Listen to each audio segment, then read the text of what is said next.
శాసనమండలిలో liquor పాలసీపై YCP TDP మధ్య వాగ్వాదం జరిగింది. కూటమి ప్రభుత్వం వచ్చాక బెల్ట్ షాపులు అమ్మకాలపై సభ్యురాలు కళ్యాణి ప్రశ్నలు అడిగారు. దీనికి జవాబిచ్చిన మంత్రి కొల్లు రవీంద్ర మద్యంపై మాట్లాడే అర్హత వైసీపీకి లేదన్నారు. మద్యపాన నిషేధం చేస్తామని చెప్పి చేశారా అని నిలదీశారు. తాగే వాళ్లను ఒక్కసారిగా మార్చలేమని మంత్రి కొల్లు కౌంటర్ ఇచ్చారు. ఇది క్రమేపీ జరగాల్సిన ప్రక్రియ అంటూ సభలో సమాధానమిచ్చారు. వాళ్ళు చేసినటువంటి అక్రమ మద్య విధానం వల్ల ఇన్సిట్ లిక్కర్ పెరిగిపోయింది. 5 తాగి 42 మంది చనిపోయారు జంగారెడ్డిగూడెంలో. అదేవిధంగా బయట రాష్ట్రాల నుంచి ఇంపోర్ట్ అయ్యేది అదంతా కూడా ఇవాళ మేము కంట్రోల్ చేయడం వల్ల రాష్ట్రానికి కూడా ఆదాయం పెరిగింది. తాగే వాళ్ళని గ్రాడ్యువల్గా మనం మార్చాలి, కానీ ఇవాళ ఒక్కసారిగా మద్య నిషేధం చేస్తానని చెప్పారు. వాళ్ళే చెప్పారు అధ్యక్ష, మద్య నిషేధం చేస్తామని. ఎక్కడ ఉంది మద్య నిషేధం? చేశారా 5 ఏళ్ళలో?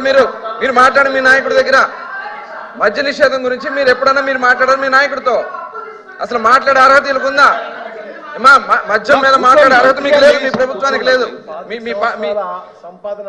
ఇప్పుడు ఏం చెప్పారు? మద్యపాన నిషేధం చేస్తానని చెప్పారు అధ్యక్ష. దశల వారీగా మారుస్తానన్నారు.